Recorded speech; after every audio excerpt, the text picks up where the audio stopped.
আজকের গল্প আমাদের শুরু হয়েছে সেন্ট জেভিয়ার্স কলেজ ক্যাম্পাসের প্লেগ্রাউন্ডে। খেলাটা বাস্কেটবল নিয়ে।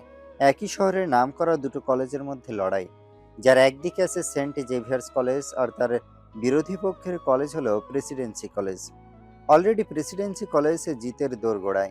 তাও শেষ পর্যন্ত নিজেদের টিকিয়ে রাখতে চাইছে সেন্ট জেভিয়ার্স কলেজ ইউনিয়নের তথা বাস্কেটবল ক্যাপ্টেন আবির রায়চৌধুরী ও তার টিম। হাড্ডাহাড্ডি লড়াই চলছে মাঠে আর ভোট গণনা কেন্দ্রগুলোতেও। ভোট গণনা কেন্দ্রগুলোতে হাড্ডাহাড্ডি লড়াইয়ের কারণ হলো আমাদের হিরো আবির রায়চৌধুরীর বাবা আশুতোষ রায়চৌধুরী এ রাজ্যের একজন নামকরা এমএলএ।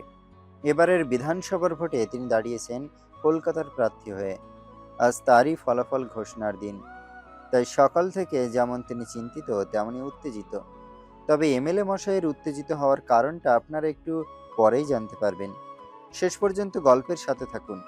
অতএব কিছু মানুষের চোখ যেমন টিভির পর্দায়, আবার কিছু মানুষের চোখ রয়েছে খেলার মাঠে।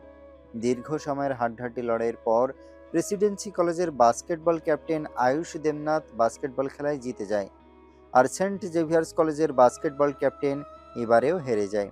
আর অন্যদিকে দীর্ঘ সময়ের অপেক্ষার পর প্রতিবারের মতো এমএলএ আশুতোষ রায়চৌধুরী জিতে যায়। আয়ুষ জিতে যাওয়ার পর আবিরকে উদ্দেশ্য করে বলতে থাকে, কিরে আবির, এবারও হেরে গেলি। শুধু শুধু তুই আমার সাথে খেলা প্রতিযোগিতা করিস আর প্রতিবারই আমার কাছে গো-হারান হেরে যাস।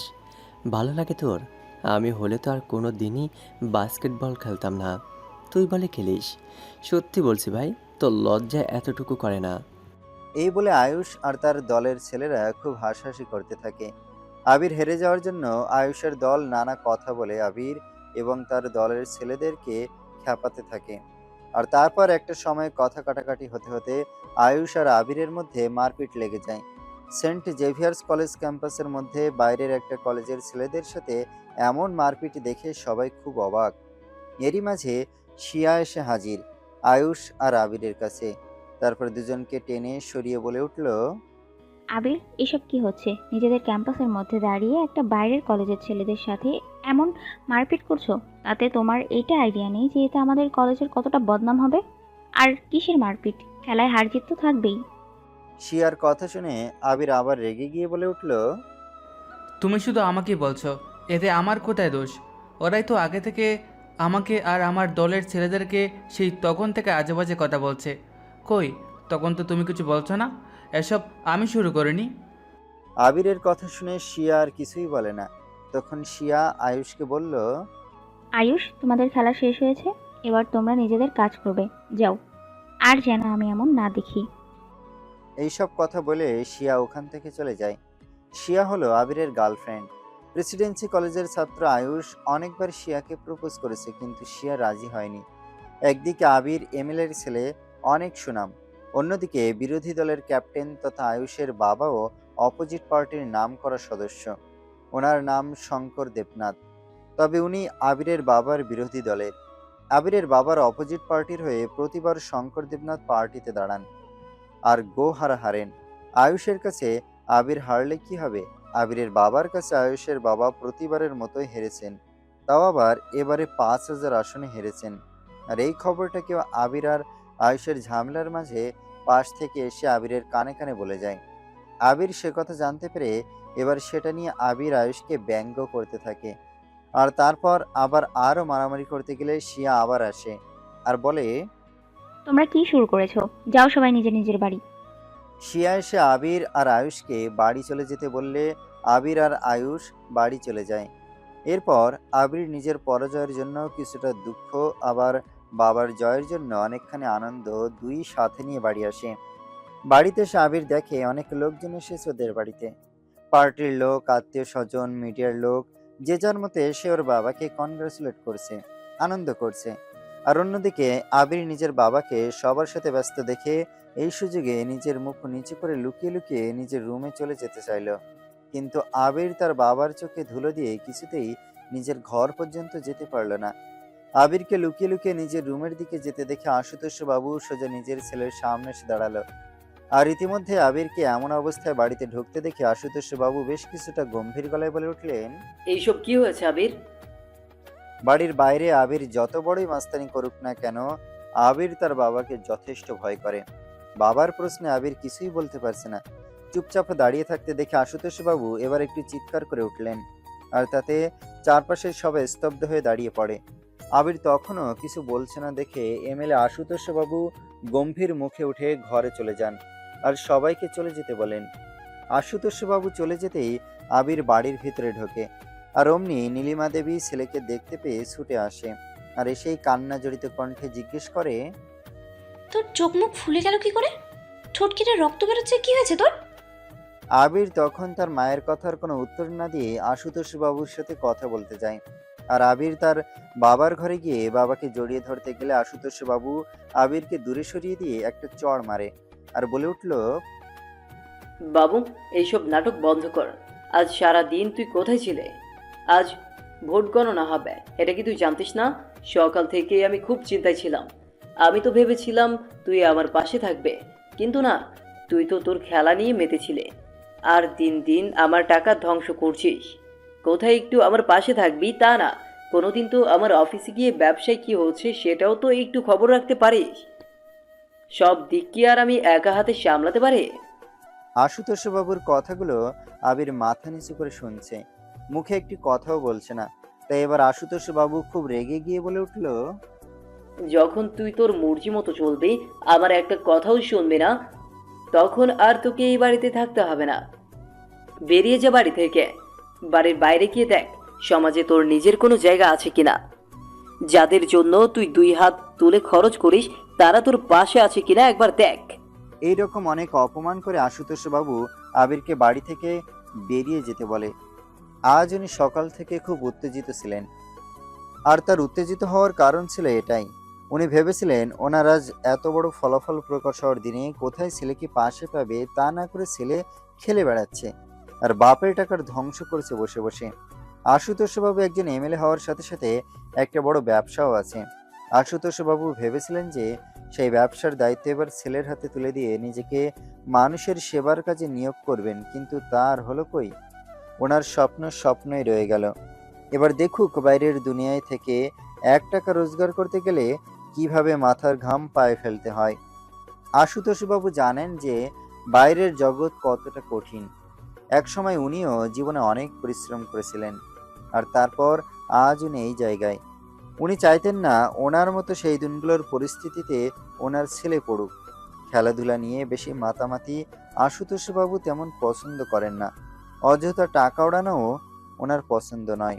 বড় ভালো মানুষ উনি। রাত দিন ভগবানের সেবা আর মানুষের সেবার কথাই চিন্তা করে যান। তাই তো প্রতি বছর মানুষের ভোট ওনার পক্ষেই থাকে।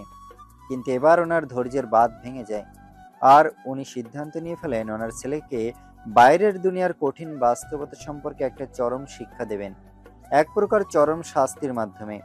তাতে করে কষ্ট তো ওনার এবং ওনার স্ত্রীর হবে বটেই, তবে ওনার ছেলে যেভাবে সবকিছুকে সহজভাবে নিচ্ছে তাতে করে তার একটা বাস্তব সম্পর্কে সঠিক ধারণা হওয়াও যেমন প্রয়োজন, তেমনি প্রয়োজন মানুষকে চেনা। তাই বুকে শত কষ্ট চেপে রেখে আবিরকে বাড়ি থেকে বেরিয়ে যেতে বলেন।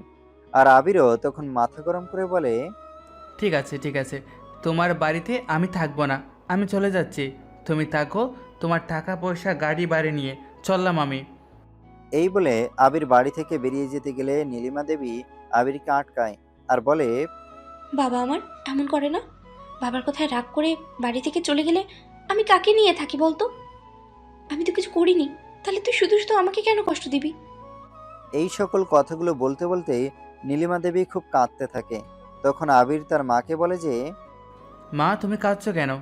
একদম কাঁদবে না, আমি ভালো থাকবো আর দেখিয়ে দিব যে আমি কারোর সহায়তা ছাড়াই ভালো করে বেঁচে থাকতে পারি। নীলিমা দেবী তাও কেঁদে যাচ্ছিলেন। পরে অবশ্য আবির নীলিমা দেবীকে ভালো করে বুঝিয়ে বাড়ি থেকে বেরিয়ে আসে। আবির বাড়ি থেকে বেরিয়ে গেলে নীলিমা দেবী খুব কাঁদতে থাকে। নিজের স্বামী আর সন্তানের মাঝে পড়ে তিনি আসলে যে কার দিকে যাবেন সেটাই বুঝতে পারছেন না। এবার আমরা গল্পের হিরোর ব্যাপারে একটু জেনে নিব। আবিরের উচ্চতা 6 ফুটের উপরে, উজ্জ্বল ফর্সা তার গায়ের রং, যে কোনো রঙের জামাতেই তাকে ভালো মানায়। তার ঠোঁটের উপর সহ গালের চারপাশে খোঁচা খোঁচা শেপ দাড়ি, সুন্দর ভ্রুজোড়ার নিচে পাপড়ি ভরা চোখ। সত্যি বলতে পুরো চেহারা জুড়ে রয়েছে তার নিষ্পাপ ছোঁয়ার রেশ। এই পৃথিবীতে এমন কিছু কিছু ছেলে থাকে যাদের চেহারার সৌন্দর্য ব্যক্ত করার মতো না, কোনো এক অজানা মুগ্ধতা থাকে তাদের মাঝে। আবিরের মধ্যেও তাই। আবিরের মাথার চুলগুলো স্ট্রেট হয়ে কপালে মেলে আছে। বাড়ি থেকে বেরিয়ে আবির রাস্তা দিয়ে যাচ্ছিল, এমন সময় তার দেখা হয়ে যায় পলাশের সাথে। পলাশ আবিরের স্কুল জীবনের বন্ধু। পলাশের বাবা নেই, তাই সংসারের হাল ধরার জন্য স্কুলের পর আর পড়া হয়ে ওঠেনি। আবিরের মতো বড়লোক বাবার ছেলে নয়, কিন্তু মনের দিক দিয়ে পলাশ অনেক উঁচু মনের একজন মানুষ। আবিরকে এত রাতে রাস্তায় দেখতে পেয়ে জিজ্ঞাসা করে, কিরে, এত রাতে তুই রাস্তায়? সব ঠিক আছে তো? আবির কিছুটা আমতা আমতা করতে থাকে। তা দেখে পলাশ বলে উঠল, আমি হয়তো তোদের মতো বড়লোক বাবার ছেলে নই, তবে তুই আমাকে বিশ্বাস করে বলতে পারিস। পলাশের কথা শুনে আবির বলে উঠল, না, তেমন কিছুই না। আগে তুই বল, তুই কেমন আছিস? আর এত রাতে কোথায় গিয়েছিলি? আবিরের কথায় একটু মুচকি হেসে পলাশ বলে উঠল, আমি আর কোথায় যাবো বল, একটা গ্যারেজে কাজ করি। সারাদিন কাজ করার পর এই যে বাড়ি ফিরছি, ঘরে মা আছে, ব্যাস এতটুকুই। আচ্ছা বাদ দে আমার কথা, তুই আগে বল, এত রাতে তুই কি করছিস রাস্তায়? তারপর আবির পলাশকে সবটা বললে পলাশ আবিরকে তার সাথে বাড়ি নিয়ে যায়। আবিরের সঙ্গে ছিল তার কিছু টাকা। পলাশের বাড়িতে এসে আবির শিয়াকে ফোন করলো, আর তাতে আবির বলল, সিয়া, আমি বাড়ি থেকে বেরিয়ে এসেছি, এখন একটা বন্ধুর বাড়িতে আছি। কেন, কি হলো? তারপর আবির সব ঘটনা শিয়াকে বলল। শিয়া সবটা শুনে আবিরকে সান্ত্বনা দিয়ে ফোন রেখে দেয়। পরদিন পলাশের বাড়ি থেকেই আবির কলেজে যায়। আর পথে যাওয়ার সময় আবির দেখতে পায় শিয়াকে। শিয়া আয়ুষের বাইকের পিছনে চেপে কলেজ আসছিল। তারপর আয়ুষ শিয়াকে কলেজের গেটের সামনে নামিয়ে দেয়। তারপর আয়ুষ চলে যায়। এরপর সেটা দেখে আবির শিয়ার সাথে কথা বলতে যায়, কিন্তু শিয়া আবিরকে এড়িয়ে চলে যায়। এভাবে 2 দিন কেটে যায়। তারপর আবির বারে বারে শিয়াকে ফোন করে, মেসেজ করে, কিন্তু শিয়া কোনোটারই কোনো উত্তর দেয় না। তারপর একদিন আবির শিয়াকে কলেজে দেখতে পেয়ে পথ আটকায়, এবং তখনও শিয়া আবিরকে এড়িয়ে চলার চেষ্টা করে, কিন্তু আবির শিয়াকে যেতে দেয় না। তখন বেশ অনেকটাই বিরক্ত হয়ে আবির শিয়াকে জিজ্ঞেস করে। এভাবে আমাকে এড়িয়ে চলার কারণ জিজ্ঞেস করতে পারি? শিয়া কিছুই বলছে না। তাই আবির আবার বলে উঠল, এখন বুঝি আর আমাকে ভালো লাগে না, তাই না? আমার পকেট খালি, তোমার উপর আর খরচও করতে পারবো না, তাই মনে হয় এখন তোমার আয়ুষকে ভালো লাগছে, তাই তো? আবিরের কথা এবার শিয়া বলে উঠল, হ্যাঁ তাই, তোমাকে আর এখন আমার ভালো লাগে না। আর ভালো লেগেই বা কী হবে? ভালো লাগলেই তো হবে না, সাথে টাকাটাও তো লাগবে। এখন তোমার কাছে কিছু নেই, বলতে পারি তুমি এখন ভিখারি। আর একটা ভিখারি ছেলের সাথে আমি ঘুরলে আমার সম্মানহানি হবে। আর এখন তো তোমার নিজেরই কোনো ঠিক নেই, সেখানে আমার খরচ তুমি চালাবে কি করে? শিয়ার এইসব কথা শুনে আবিরের খুব কষ্ট হলো, কিন্তু তাও আবির বলে উঠল, প্লিজ সিয়া, তুমি আমার সাথে এমনটা করো না। আমার কাছে এখন কেউ নেই, আর যদি তুমিও চলে যাও তাহলে আমি কি নিয়ে থাকবো? আবিরের কথা শিয়ার মন ছুঁতে পারে না। শিয়া পাশ কাটিয়ে চলে যেতে চাইলে আবির শিয়ার হাত ধরে আটকাতে যায়, আর তখনই শিয়া আবিরের গালে একটা চড় মারে। আর তারপর আবিরকে ভিখারি থেকে শুরু করে ছোট লোক, অসভ্য, বাজে ছেলে, ওই রকম নানা খারাপ খারাপ কথা আছে। শিয়া আবিরকে অপমান করে সেখান থেকে চলে যায়। শিয়া চলে যাওয়ার পর আবির তখন বুঝতে পারে যে শিয়া এতদিন তার বাবার টাকা দেখে ওকে ভালোবেসেছিল, ওর কাছে ছিল, আর কিছুই না। আবিরের খারাপ সময় আবির তার বন্ধুদের অনেকবার করে ফোন করে সাহায্য চেয়েছে, কিন্তু একে একে সব বন্ধুরা আবিরকে ছেড়ে চলে গেছে। আবির বুঝতে পারে যে সবাই ওর বাবার টাকা দেখেই ওর সাথে বন্ধুত্ব করেছিল। এতদিন ওর টাকা ছিল তাই ওদের পেছনে টাকা ওড়াতে পারতো, আর আজ ওর কিছু নেই, তাই সবাই ওকে ছেড়ে চলে গেছে। এই প্রথম আবির মানুষ চিনতে শিখল। মনে খুব দুঃখ নিয়ে আবির পলাশের বাড়ি আসে।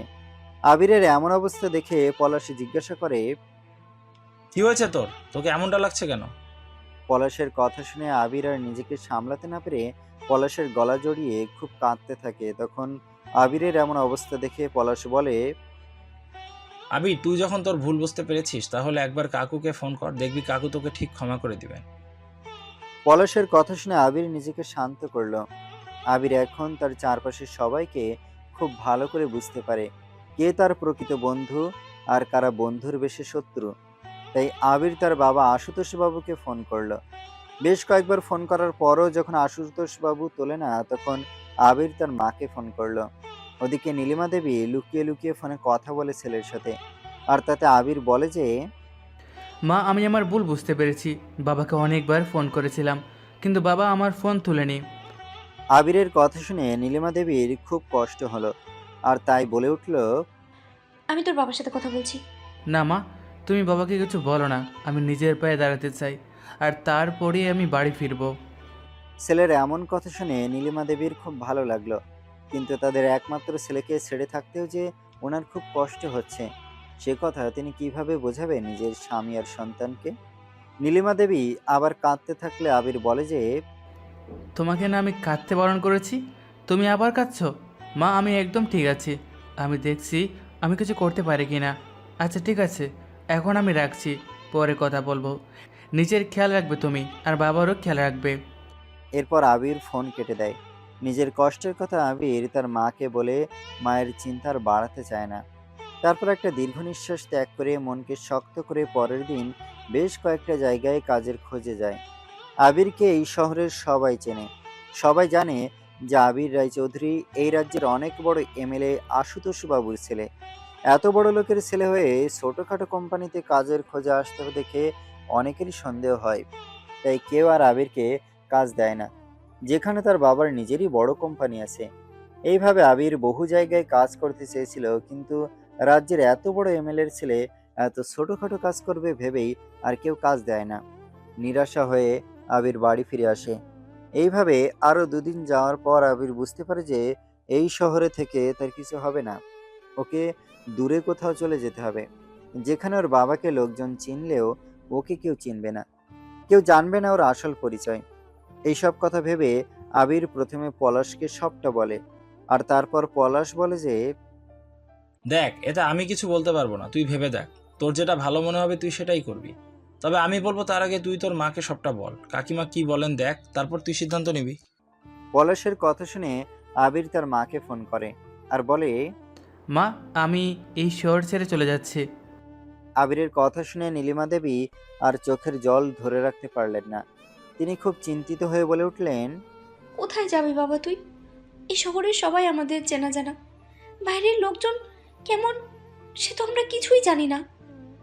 তুই বাড়িতে না থাকলেও আমি এতটুকু তো জানতাম যে তুই ঠিক আছিস। কিন্তু এখন বাইরে চলে যাবি বলছিস, কোথায় যাবি? কার কাছে থাকবি? কিছুই জানিস না। কিছু বিপদ আপদ হলেও আমরা কিছুই জানতে পারবো না। যা কি খুব দরকার আবির। মা, এখানে থেকে যদি আমি নিজেকে প্রতিষ্ঠিত করতে পারতাম, তাহলে আমি কোনোদিনও এই শহর ছেড়ে যেতাম না। কিন্তু মা, এখানে আমাকে সবাই চেনে, আর তার জন্যই কেউ আমাকে কাজ দিতে চাইছে না। তাহলে আমি কি মুখ নিয়ে বাবার সামনে দাঁড়াবো? তুমি একবার বলো। ছেলের কথা শুনে নীলিমা দেবী কিছুই বলতে পারছে না।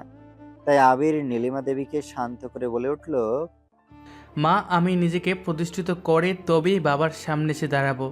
যে খেলা বাবা পছন্দ করে, যে খেলায় আমি হেরেছি বারবার, একদিন সেই খেলা নিজেকে প্রতিষ্ঠিত করে নিজের সুনাম গোড়া দেশে ছড়িয়ে দিয়ে তবেই আমি বাবার সামনে আসব।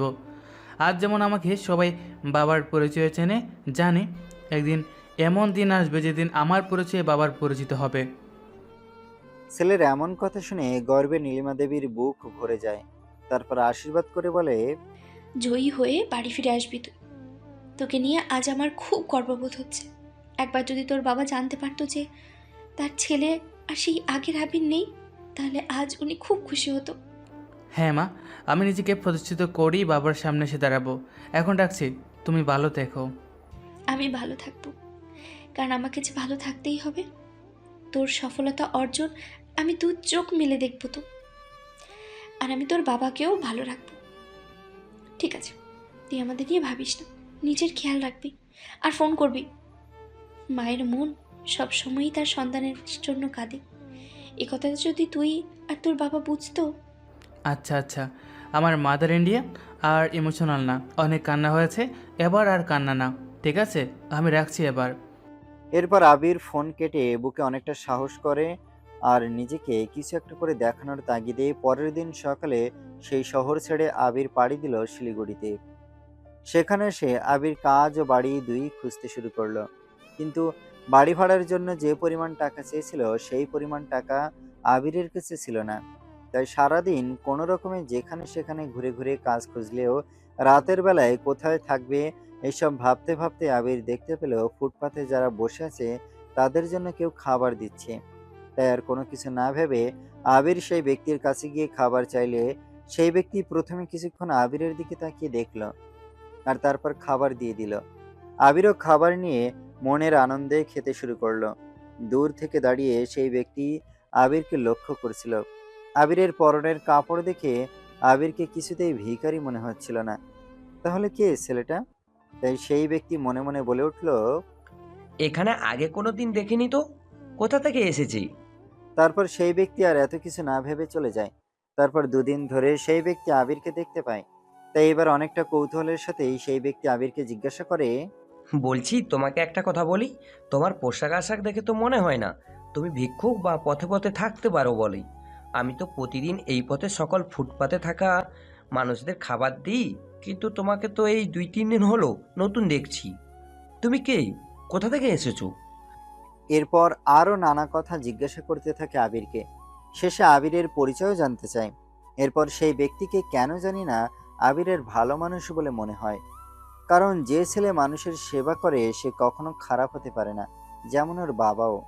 তাই সেই ব্যক্তিকে দেখে আবিরের নিজের বাবার কথা মনে পড়ে যায়। আর তাকে বাবার সমান মনে করে আবির সেই ব্যক্তিকে দাদা বলে ডাকে। সব কথা শেয়ার করে আবির। সব শুনে সেই ব্যক্তির আবিরের উপর মায়া হয়। আর তারপর সেই ব্যক্তি নিজের পরিচয় দেয় আর বলে। আমার নাম প্রভাত সেন। জানো, আমারও একটা ভাই ছিল, কিন্তু আজ যদি সে বেঁচে থাকতো তাহলে সে আজ তোমার মতো বয়সের হতো। তবে আজ আর সে বেঁচে নেই, চলে গেছে বহু দূরে আমাকে ছেড়ে। প্রভাত নিজের ভাইয়ের কথা মনে পড়তেই তার চোখ দিয়ে জল গড়িয়ে পড়ল। তা দেখে আবির বলে উঠল।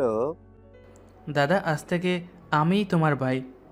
আবিরের মুখে এমন কথা শুনে প্রভাত আবিরকে বুকে জড়িয়ে নিল আর বলল।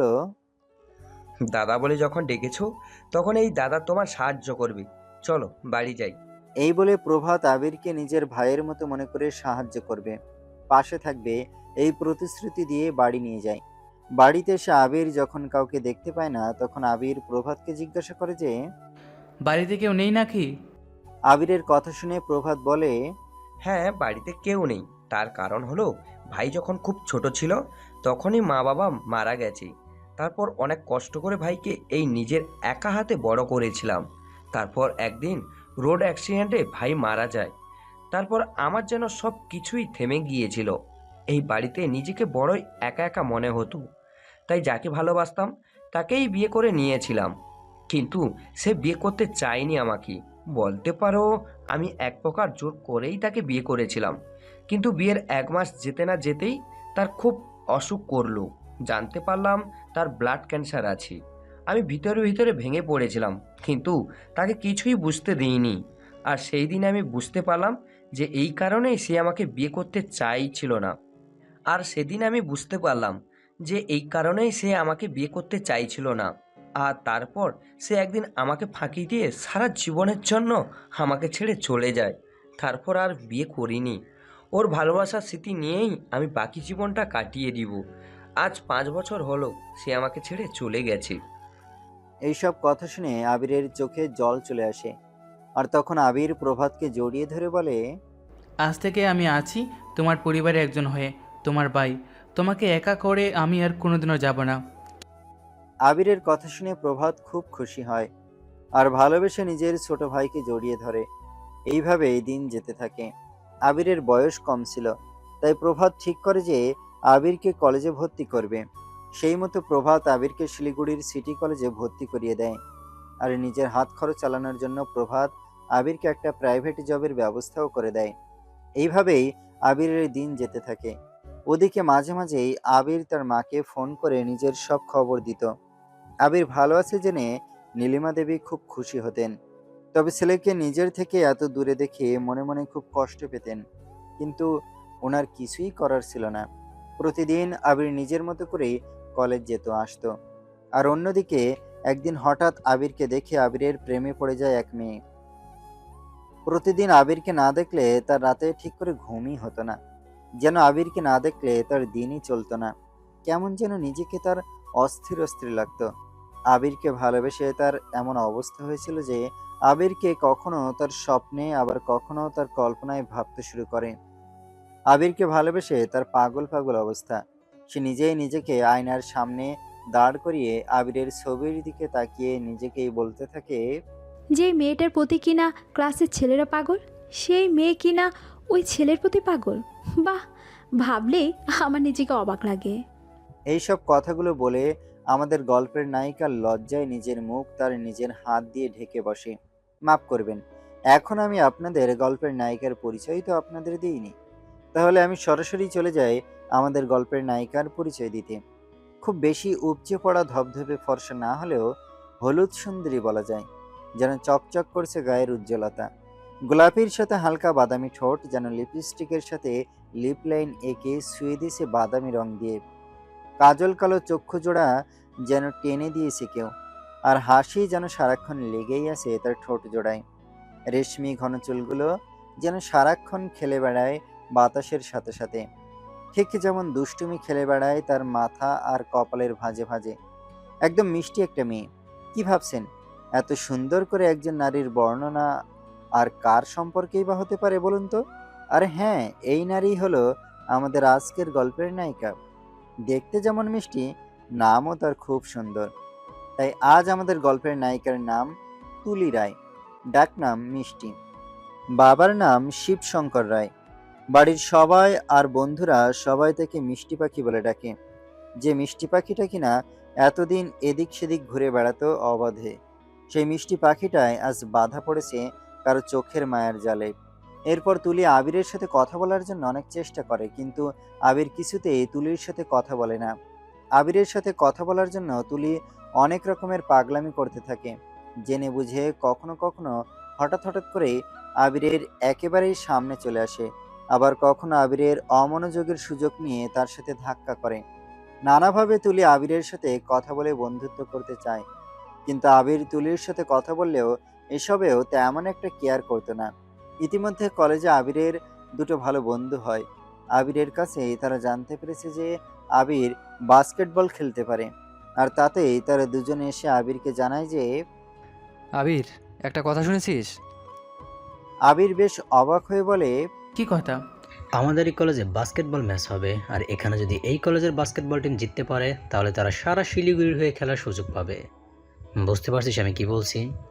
সুজয়ের কথা শুনে আবির খুব খুশি হয় আর মনে মনে বলে উঠল, এই সুযোগটা আমার কিছুতেই মিস করা যাবে না, এটাকেই আমার কাজে লাগাতে হবে। তারপর কলেজে বাস্কেটবল প্রতিযোগিতায় আবির অংশগ্রহণ করার জন্য নাম নথিভুক্ত করে। নিজের প্রতিজ্ঞাকে মাথায় রেখে লেগে পড়ে দিনরাত প্র্যাকটিসের জন্য। কলেজে এসেও বেশিরভাগ সময় সে বাস্কেটবল খেলার প্লেগ্রাউন্ডে গিয়ে প্র্যাকটিস করত। এর মাঝে একদিন তুলি অন্যমনস্ক হয়ে রাস্তা দিয়ে যাওয়ার সময় আবিরের সাথে ধাক্কা লাগে, আর আবির মাটিতে পড়ে যায়। পড়ে যাওয়ার জন্য হাতের ফোনটা নিচে পড়ে যায়, আর ফোনটা পড়ে গিয়ে বন্ধ হয়ে যায়। আবির সেটা দেখে খুব রেগে গিয়ে তুলিকে বলে, এই যে মেয়ে, দেখে রাস্তায় হাঁটতে পারো না? চোখগুলো কি কপালে তুলে হাঁটছিলে? তুলি আবিরকে পড়ে যেতে দেখে সরি বলে, কিন্তু তাও আবির বলতে লাগলো, চোখগুলো কপালে তুলে হাঁটার কি দরকার ছিল? আবিরের এমন রূঢ় গলার কথা শুনে তুলি বোকার মতো আবিরের দিকে তাকিয়ে থাকে, আর তাতে করে আবির আবার বেশি বিরক্ত হয়। আর তখন আবির আবার বিরক্ত হয়ে বলে উঠল, কোথায় চোখগুলোকে রেখে হাঁটছিলে? রাস্তাঘাটে চলাফেরা করার জন্য চোখগুলোকে তার নিজের জায়গায় রাখতে হয়। সবার সামনে তুলি নিজের এত বড় অপমান হতে দেখে আর চুপ করে রইল না। সেও বলে উঠল, দেখো, আমি আমার কাজের জন্য প্রথমে সরি বলেছি, আর আমি না হয় চোখগুলো কপালে তুলে হাঁটছিলাম, কিন্তু তুমি, তোমার চোখ তো নিজের জায়গাতেই ছিল না। তুমিও তোমার চোখগুলো গাছের মগডালে রেখে হাঁটছিলে, তুমি দেখে হাঁটতে পারোনি?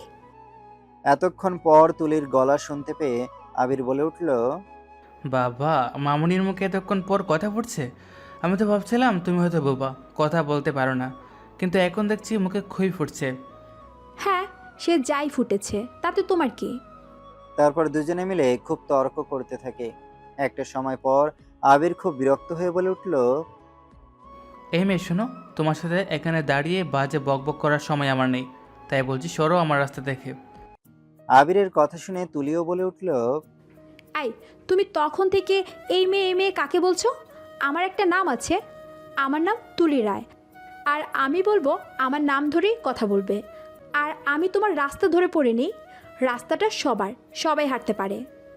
এই বলে তুলি সেখান থেকে হনহন করে চলে যায়। তুলি চলে যেতেই সুমন আর সুজয় এসে আবিরকে বলতে লাগলো, এই আবির, এত কথা তুই মেয়েটাকে না শোনালেই পারতিস। শুধু শুধু এত কথা বলার কি ছিল?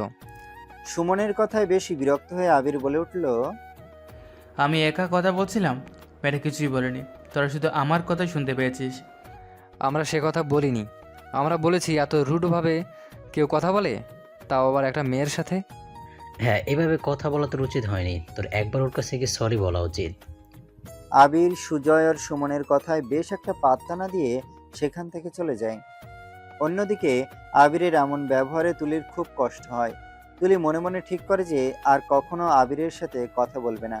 ওদিকে সুজয় আর সুমনের অনেককে বোঝানোর পরও আবির মানতে রাজি না যে সে তুলির সাথে কোনো খারাপ ব্যবহার করেছে বলে। আবির এইসব ব্যাপারে তেমন একটা কেয়ার করে না, কারণ আবিরের এখন একটাই টার্গেট, আর সেটা হলো নিজেকে প্রমাণ করা, নাকি তুলির কাছে গিয়ে সরি বলা। দেখতে দেখতে অনেক দিন কেটে যায়।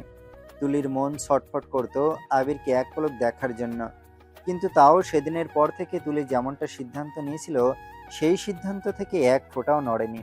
তাতে যতই তার কষ্ট হোক, নিজের ঘরেই তুলি খুব মন মরা হয়ে বসে থাকে, কলেজেও খুব একটা যায় না।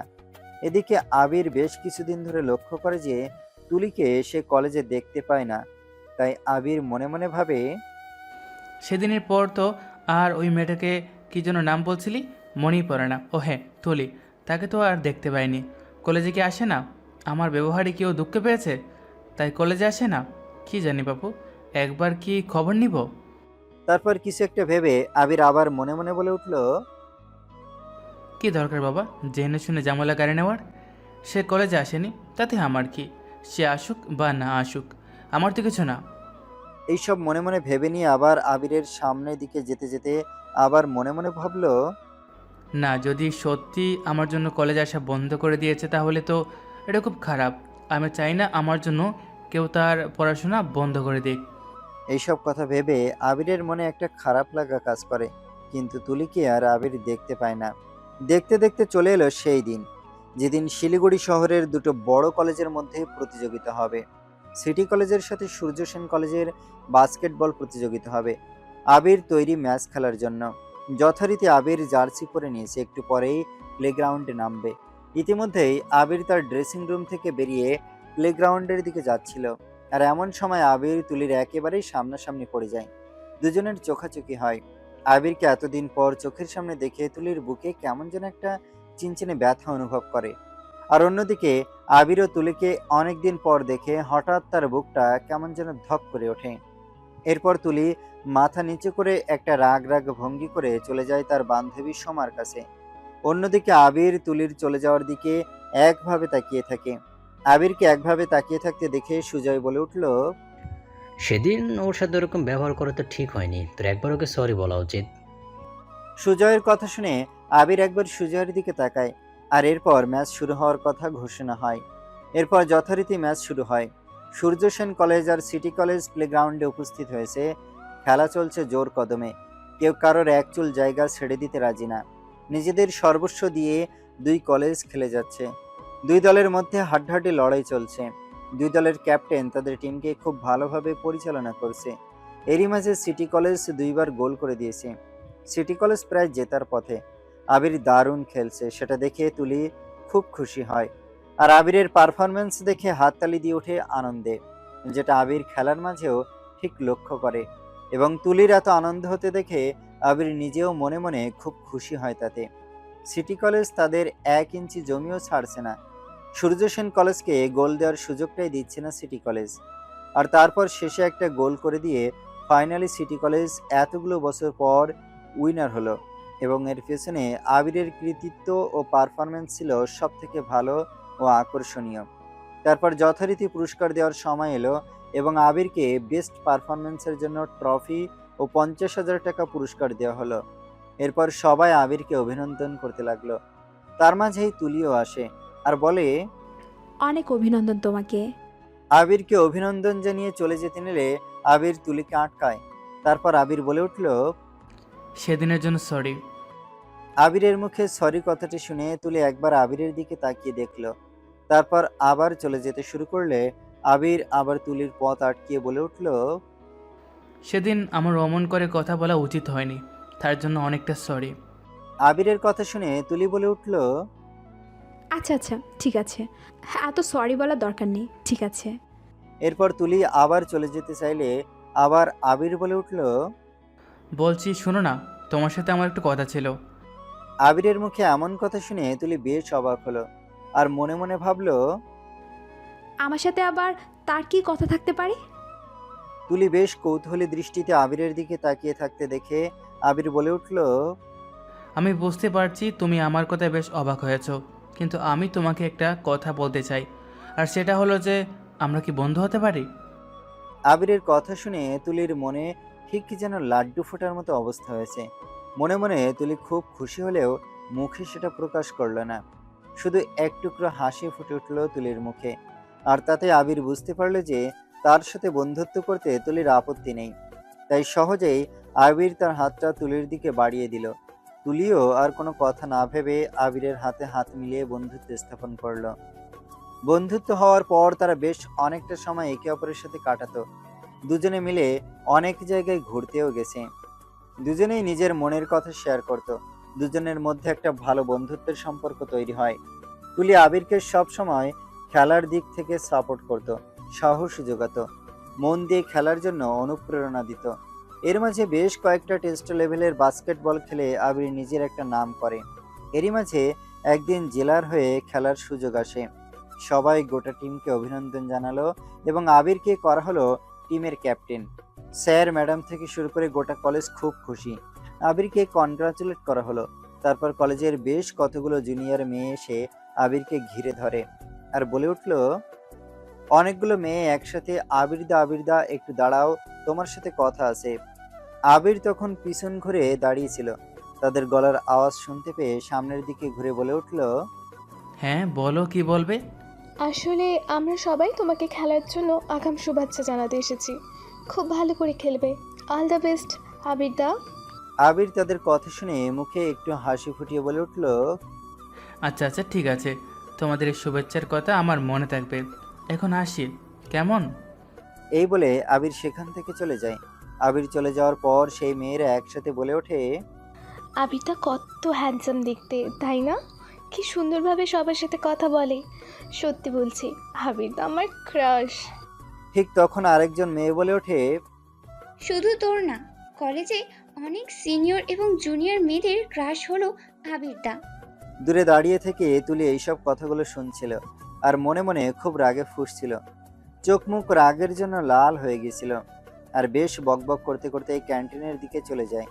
তারই কিছুক্ষণ পর আবির তুলির খোঁজ করতে করতে ক্যান্টিনের দিকে আসে আর তুলিকে একা এক কোণে চেয়ারে বসে নিজের মনেই বকবক করতে দেখে আবির তুলির কাছে এসে দাঁড়ায় আর জিজ্ঞাসা করে, তুমি এখানে একা বসে কি করছো?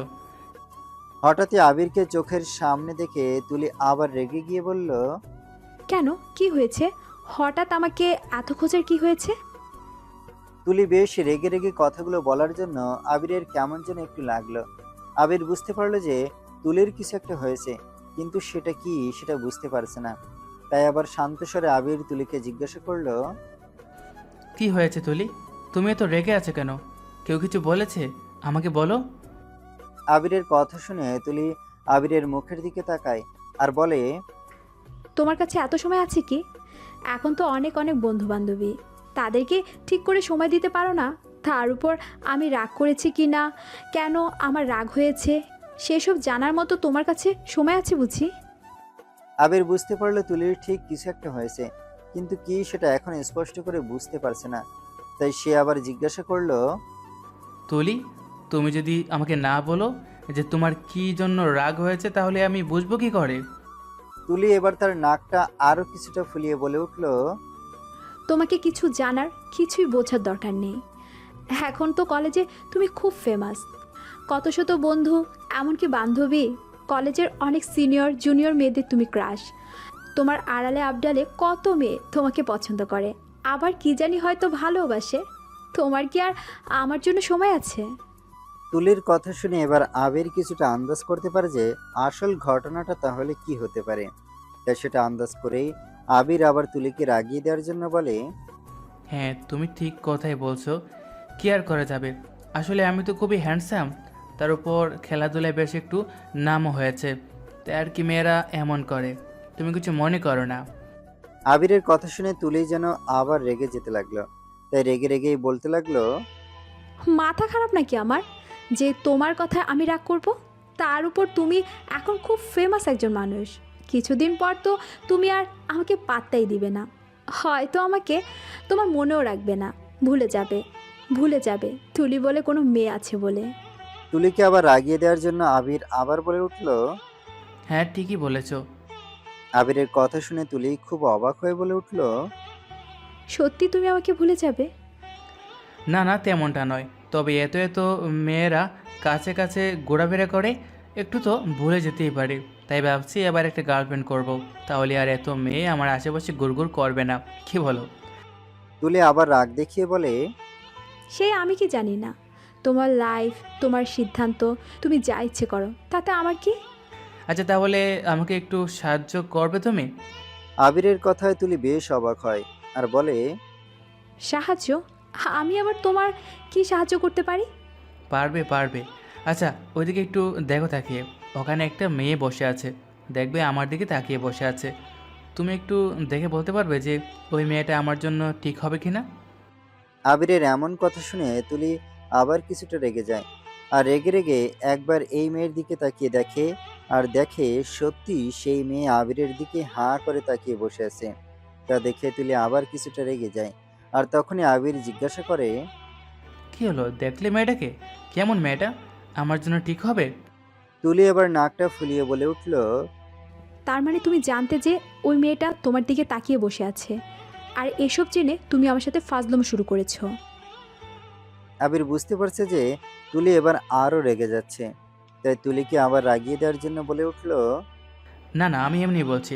তবে আমি জানি যে মেয়েটা আমাকে পছন্দ করে, তাই একবার তোমাকে দেখে জিজ্ঞাসা করছি যে মেয়েটা আমার জন্য ঠিক হবে কিনা। আমি জানি না। আচ্ছা, তাহলে ওইদিকে আরেকটা মেয়ে বসে আছে, ওকে দেখে একটু বলো যে ওই মেয়েটা কেমন। এবার তুলি খুব রেগে গিয়ে বলে উঠল, আমি জানি না, তোমার যাকে ইচ্ছে তাকে তুমি তোমার গার্লফ্রেন্ড বানাও, আমাকে একবারও জিজ্ঞাসা করতে আসবে না, আমি এত কিছু বলতে পারবো না। এই বলেই তুলি হন হন করে সেখান থেকে চলে যায়। আবির ব্যাপারটা বেগতিক দিকে গেছে ভেবে তখনই চেয়ার থেকে উঠে তুলির পিছন পিছন যেতে লাগলো। তুলি অনেকটা রেগেছিল, তাই আবিরের আর কোনো কথা না শুনে কলেজ থেকে বেরিয়ে বাড়ি চলে যায়। অন্যদিকে আবির তুলিকে চলে যেতে দেখে মিটিমিটি হাসতে থাকে আর তুলির যাওয়ার পানে তাকিয়ে বলে উঠল, বুঝলাম, মহারানীর রাগ হয়েছে। এখন তুমি বাড়ি যাও, পরে তোমার রাগ ভাঙানোর ব্যবস্থা করব। এরপর আবিরও তার দাদার ঘরে চলে আসে। বিছানায় শুয়ে আবির তুলির কথাই ভাবতে থাকে আর হাসতে থাকে। আসলে এমনিতেই কলেজে জেতার পর থেকে কলেজের জুনিয়র মেয়েরা সহ কিছু সিনিয়র মেয়েরাও আবিরের উপর ক্রাশ খেয়ে বসে আছে। আর এরই জন্য তুলির অবস্থা খুবই খারাপ, যেটা আবির বুঝতে পারে। তাই মাঝে মাঝে এসব নিয়ে তুলিকে কখনো এই মেয়ে আবার কখনো ওই মেয়েকে দেখিয়ে তাদের সাথে প্রেম করবে, ডেটে যাবে এসব বলে আবির তুলিকে খেপায়। আর তুলিও বোকা মেয়ের মতো খেপে যায়। এইভাবে সময় চলতে থাকে। এদিকে আবির নিজেকে আগামী খেলার জন্য প্রস্তুত করতে থাকে। মাঝে মাঝে আবির আর তুলি দেখাও করে কোথাও না কোথাও গিয়ে। দুজনের প্রতি দুজনের ধীরে ধীরে ভালোবাসা তৈরি হতে থাকে, কিন্তু কেউ কাউকে প্রকাশ না করতে পারলেও বুঝতে ঠিকই পারে। এমনই একদিন তুলি আবিরকে নিয়ে তার বাড়িতে আসে। আর তখন তুলির মা তুলিকে জিজ্ঞাসা করে, এটা কে তুলি? মা, ওর নাম আবির রায়চৌধুরী, আমাদের কলেজে পড়ে, তবে তার একটা আলাদা পরিচয় আছে, আর সেটা হলো যে সে আমাদের কলেজের বাস্কেটবল চ্যাম্পিয়ন। এবার সে জেলার হয়ে সুযোগ পেয়েছে। কি ভালো না মা? তুলির কথা শুনে প্রতিমা দেবী একগাল হেসে উত্তর দেয়, হ্যাঁ, সত্যি গর্বের বিষয় এটা আমাদের জন্য। তুমি বাবা খুব ভালো করে খেলো, মন দিয়ে প্র্যাকটিস করো, দেখবে তুমি জিতবে। প্রতিমা দেবীর কথা শুনে আবির খুব খুশি হলো আর বলল, আপনাদের সকলের আশীর্বাদ থাকলে আমি নিশ্চয়ই জিতব। আর তখনই আবির এগিয়ে গিয়ে প্রতিমা দেবীকে প্রণাম করলো। তা দেখে প্রতিমা দেবী বলে উঠল, তোমাকে 2 হাত ভরে অনেক আশীর্বাদ করছি। তুমি অনেক বড় হও, আরও আরও অনেক নাম হোক তোমার। প্রতিমা দেবীর কথা শুনে আবিরের নিজের মায়ের কথা মনে পড়তেই আবিরের চোখ দিয়ে জল গড়িয়ে পড়ল। প্রতিমা দেবী তা লক্ষ্য করে বলে উঠল, কি হয়েছে বাবা, তোমার চোখে জল? কিছু হয়েছে? না না কাকিমা, আসলে আপনাকে দেখে আমার নিজের মায়ের কথা মনে পড়ে গেল তো, তাই একটু। ও তাই? তোমার মা বাবা কোথায় থাকে? তোমার সাথে এখানে থাকে না? আবির প্রতিমা দেবীর কথা শুনে একটু দমে গিয়ে বলে উঠল, বাবা মা বাইরে থাকে, আমি এখানে আমার দাদার সাথে থাকি। আচ্ছা, আজ থেকে আমরাই না হয় তোমার পরিবারের মতন হলাম। যখন ইচ্ছে হয় এখানে চলে আসবে। আমাকে তোমার নিজের মায়ের মতনই মনে করো, কেমন? প্রতিমা দেবীর কথা শুনে আবিরের মন ভরে যায়। সবাই আবিরকে খুব ভালোবাসা দেয়, তাই দেখে আবির মনে মনে ভাবে, এরা তো বড়লোক হয়েও তাদের মধ্যে কোনো অহংকার নেই। এরই মাঝে তুলির বাবা এসে বসার ঘরে হাজির হন। উনি আবিরকে দেখে প্রতিমা দেবীর দিকে তাকালেন, আর তখন প্রতিমা দেবী বলে উঠল, কই গো, এদিকে আসো। তোমার সাথে পরিচয় করিয়ে দিই, এই হলো আবির। তুলির কলেজে পড়ে, ভারী মিষ্টি ছেলে। প্রতিমা দেবীর কথা শুনে শিবশঙ্কর রায় বলে উঠল, ও আচ্ছা, তা ভালো খবর। হ্যাঁ গো, আর আবির নাকি আমাদের সিটি কলেজের বাস্কেটবল ক্যাপ্টেন, খুব ভালো খেলে। এবার সে শিলিগুড়ির হয়ে খেলার সুযোগ পেয়েছে। সব শুনে শিবশঙ্কর বাবু বলে উঠল, তা এ তো খুব ভালো খবর। আবির, তুমি মন দিয়ে খেলো, শিলিগুড়ির একটা নাম করতে হবে তো। শিবশঙ্কর বাবুর কথা শুনে আবিরের মন আরো ভরে উঠল। এমন সময় তুলে এসে তার বাবার কাছে এসে দাঁড়ায় আর বলে, আমি দেখছি সবাই আমাকে ভুলে যাচ্ছে, আমিও তো এখানে দাঁড়িয়ে আছি। বাবা, তুমি ঘরে এলে কিন্তু সবার প্রথমে আমার সাথে কথা বলো, কিন্তু আজ দেখো তোমরা সবাই আবিরের কথা বলছো। তুলির কথা শুনে আবির সহ সবাই তুলির দিকে হাঁ করে তাকিয়ে থেকে হেসে উঠল। আর তখন শিবশঙ্কর বাবু বলে উঠল, ও ঠিক কথা তো, এটা ভারী অন্যায় হয়েছে। প্রতিমা, বুঝলে আমাদের মেয়েটার বুঝি রাগ হয়েছে। তারপর শিবশঙ্কর বাবু মেয়ের কাছে গিয়ে জড়িয়ে ধরে বলে উঠল, আচ্ছা, আমার ভুল হয়ে গেছে, এই দেখো আমি কান ধরছি, আর কোনোদিন হবে না। শিবশঙ্কর বাবুর কাণ্ড দেখে বাড়ির সবাই খুব হাসতে লাগলো। আর আবির বুঝতে পারলো যে তুলির সকলের খুব আদরেন। আসলে তুলির বাড়িতে তুলির বাবার এক ভাই আছে, কিন্তু তাদের 2 ছেলে। মেয়ে বলতে ওই বাড়িতে তুলি একাই। তা তুলিকে সবাই খুব ভালোবেসে আর আদরও করে। সবাই তুলিকে চোখে হারায়, যেটা আবিরের খুব ভালো লাগে। এরপর একদিন আবির আর তুলি এক বন্ধুর বিয়েতে একসাথে যায়। আবির এসে তুলির বাড়িতে অনেকক্ষণ অপেক্ষা করে। শেষে তুলি নিচে নেমে আসে। পরনে ছিল তার শাড়ি, আর যা দেখে আবির নিজের চোখ তুলির দিক থেকে সরাতেই পারছিল না। তুলিকে এমন সাজে দেখে আবির রীতিমতো ক্রাশ খায়। শাড়ি পরে নিচে নামার সময় আবিরের যেন মনে হচ্ছিল যে স্বর্গের কোনো অপ্সরা নিচে নেমে আসছে। মুগ্ধ নয়নে আবির তুলির দিকে তাকিয়ে রইল। তুলিকে দেখে আবিরের বুকের ভেতরটা কেমন কেমন একটা হতে থাকে, একটা আলাদা অনুভূতি হতে থাকে। মনে মনে বলে উঠল, তোমায় দেখে আজ আমার ইচ্ছে করছে যে যেন আজই তোমাকে বলে দিই যে তুলি, আমি তোমায় ভালোবাসি। এই মিষ্টি পাখিটা কি বাস করবে আমার মনের কুঠিরে? আমি যে তাকে স্থান দিতে চাই আমার মনেরও মন্দিরে। আবির হাঁ করে তাকিয়ে থাকে তুলির দিকে। আবির তুলির দিকে তাকিয়ে এসব ভাবতে থাকে। আর তখনই তুলির ডাকে আবিরের ধ্যান ভাঙে।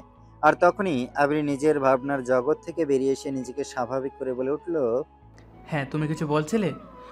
আবিরের এমন কথা শুনে তুলি অবাক হয়ে বলে উঠল, এতক্ষণ তুমি কোথায় ছিলে? আমি সে কখন থেকে এখানে এসে দাঁড়িয়ে আছি, আর তোমার কোনো পাত্তাই নেই। কোথায় হারিয়ে গিয়েছিলে? তুলির কথা শুনে আবির আবার নিজেকে স্বাভাবিক করে বলে উঠল, আমি আবার কোথায় হারিয়ে যাব? আমি তো তোমার জন্য অপেক্ষা করছি।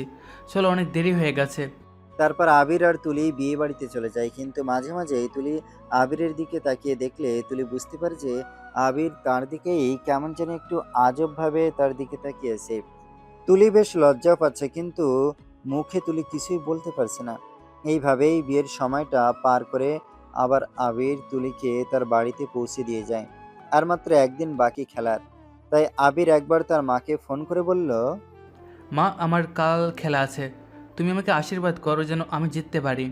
ছেলের কথা শুনে নীলিমা দেবী চোখ ভরে উঠল আর গলা ধরা অবস্থায় বলে উঠল, আমি তোকে মন ভরে আশীর্বাদ করি, দেখবি তুই জিতবি, তোর স্বপ্ন পূরণ হোক বাবা। অনেক বড় হোক, অনেক নাম ডাক হোক তোর। এই বলে আবির তার মায়ের কাছে আশীর্বাদ নিয়ে ফোন কেটে দেয়। অবশেষে সেই দিনটা চলে আসে। আবিরের সব বন্ধুরা, সেই দাদা প্রভাত আর তুলি সবাই এসেছে ম্যাচ দেখতে। আজ খেলা হচ্ছে শিলিগুড়ির সিটি কলেজের সাথে বর্ধমান জেলার রাজ কলেজের। ম্যাচ শুরু হয়েছে বেশ কিছুক্ষণ হলো। দুই দলের মধ্যে হাড্ডাহাড্ডি লড়াই শুরু হয়েছে। কেউ কোনো দলকেই তার এক চুল জমি ছেড়ে দিতে নারাজ। প্রথমে শিলিগুড়ির সিটি কলেজ একটা গোল করে দেয়। তারপর বর্ধমান জেলার রাজ কলেজেও একটা গোল করে দেয়। এরপর বেশ কিছুক্ষণ আর কোনো দলই কোনো গোল করতে পারে না। তারপর আবিরের দল পরপর দুইবার গোল করে ম্যাচটা জিতে যায়। ম্যাচ শেষে সবাই এসে অনেক অনেক অভিনন্দন জানায় গোটা টিম সহ ক্যাপ্টেনকেও। এবারেও আবির খুব ভালো পারফরমেন্স করে, ট্রফি পায় ও তাকে 50 কোটি টাকা পুরস্কার দেওয়া হয়। খেলায় জিতে যাওয়ার পরই আবির তার মাকে ফোন করে আর বলে, মা, তোমার আশীর্বাদ কাজ করেছে, আমি জিতে গেছি মা, আমি জিতে গেছি।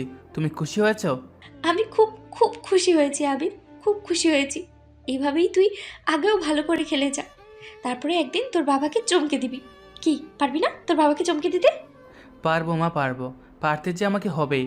তোমার আশীর্বাদ থাকলে আমি নিশ্চয়ই জিতবো। আমার আশীর্বাদ তোর সাথে সব সময়ই থাকছে। এইভাবে আরো অনেক কটা টেস্ট লেভেলের ম্যাচ খেলে। 4 নম্বর ম্যাচটা পরে আবিরের প্রথম কলেজ সেন্ট জেভিয়ার্স কলেজের সেই বিরোধী দল প্রেসিডেন্সি কলেজের টিমের সাথে। সেখানে আবার ওই বিরোধী দলের ক্যাপ্টেন আয়ুষের মুখোমুখি হয় এবং আয়ুষ আবিরকে এখানে দেখতে পেয়ে ভীষণ অবাক হয়। আবির নিজেও ভাবতে পারেনি এর সাথে দেখা হবে, তবে মনে মনে ভাবে, ভালোই হলো, আজ একে বোঝাতে হবে সেদিন আমি হেরে গিয়েছিলাম, কিন্তু আজ আর আমি হারবো না, জিততে আমাকে হবেই। এরপর আবির দেখতে পায় তার সেই এক্স গার্লফ্রেন্ডকে। শিয়াকে দেখে আবিরের খুব রাগ হয় আর আবির রেগে রেগে এই ম্যাচ খেলতে শুরু করে। মাঝে মাঝে শিয়া আয়ুষকে খুব উৎসাহ দিয়ে চিৎকার করতে থাকলে আবির সেটা দেখে, আর সেই সব দেখে আবির নিজের খেলার দিক থেকে মনোযোগ হারিয়ে ফেলছিল। সেই সময় আবিরের টিম হেরে যাওয়ার মোমেন্টের দিকে এগোচ্ছিল। ইতিমধ্যে প্রেসিডেন্সি কলেজ দুইবার গোল করে দিয়েছে, আর একটা গোল করে দিলেই তারা জিতে যাবে। এমন সময় ব্রেক টাইম ঘোষণা করে।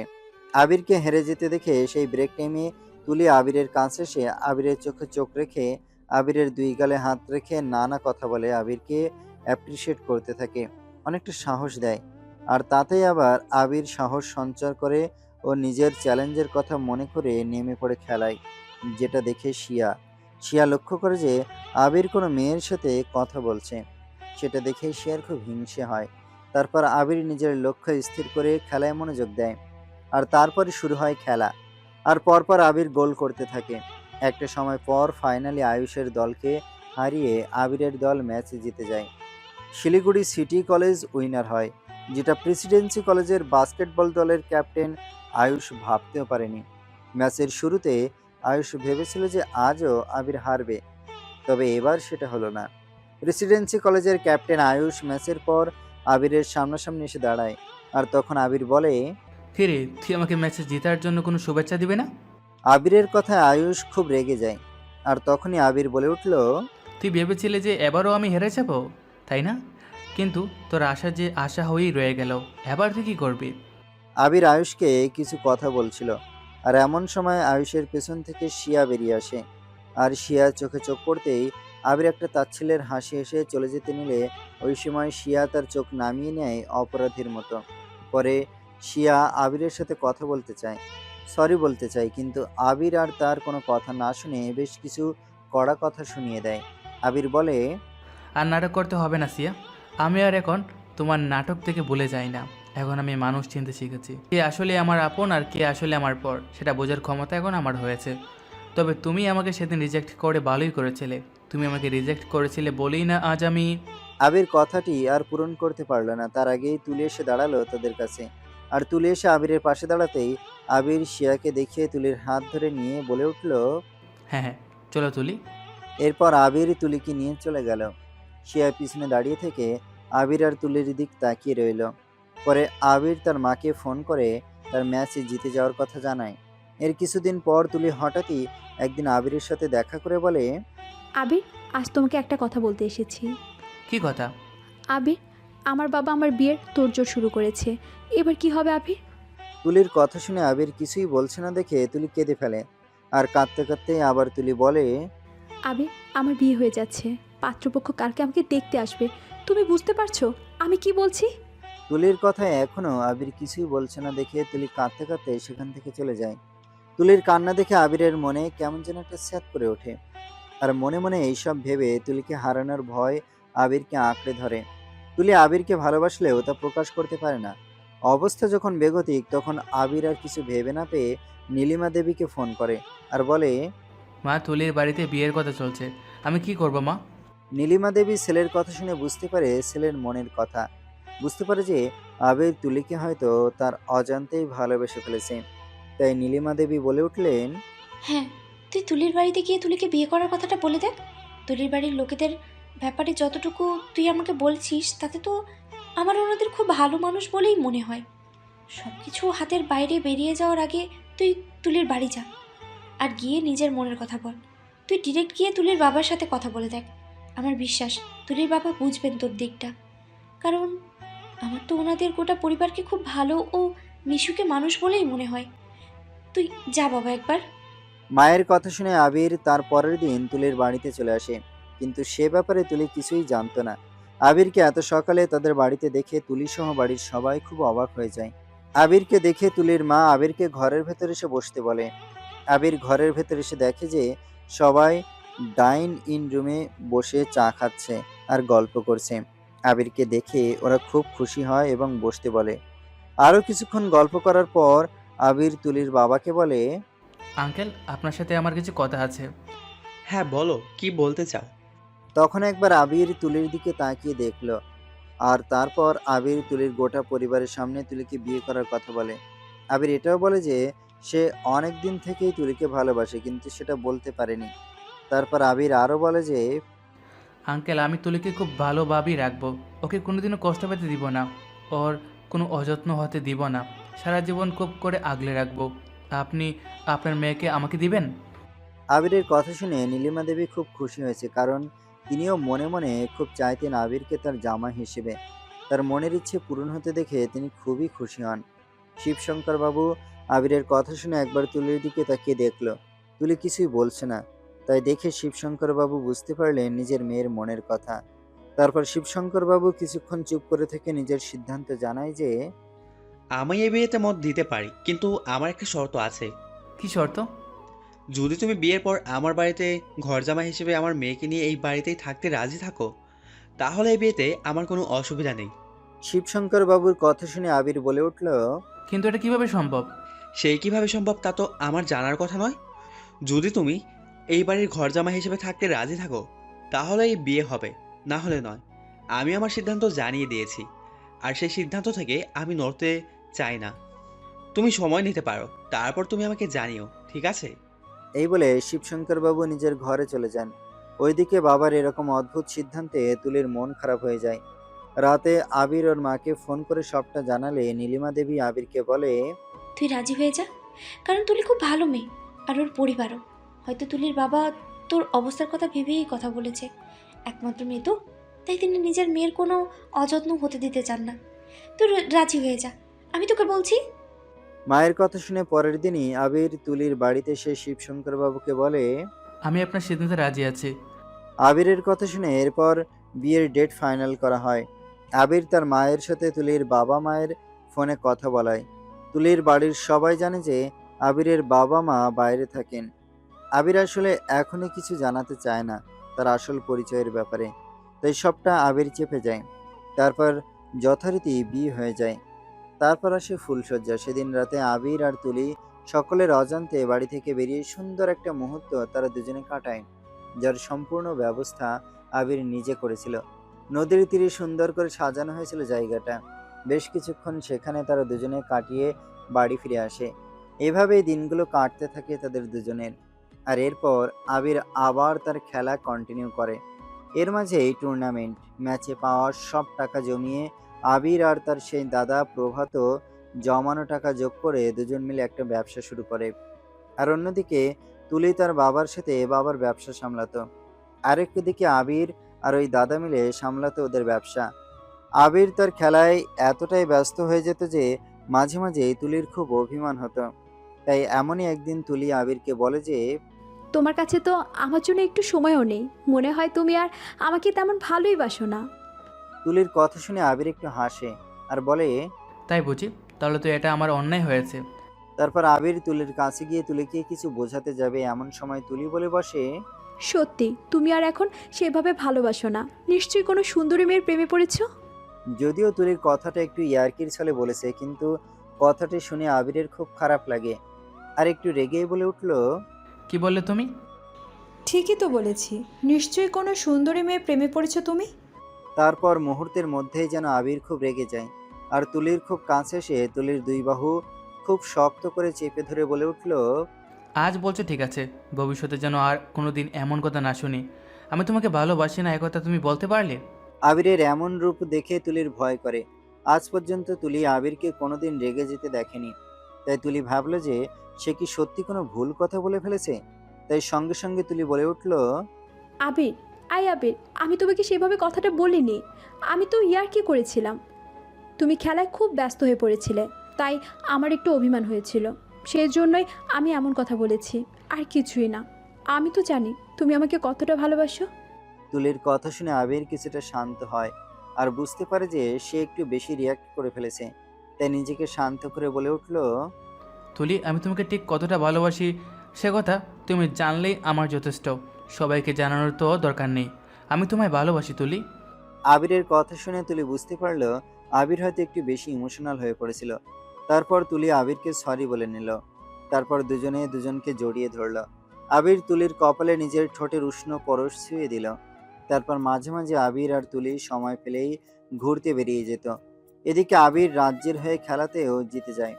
তারপর একদিন আবিরের সব বন্ধুরা তুলির বাড়িতে আসে আর তারা এসে বলে, আবির, তুই তো অনেক বড় খেলোয়াড়, তার একটা পার্টির আয়োজন করা হোক, জম্পেশ আড্ডার খাওয়া দাওয়া হবে।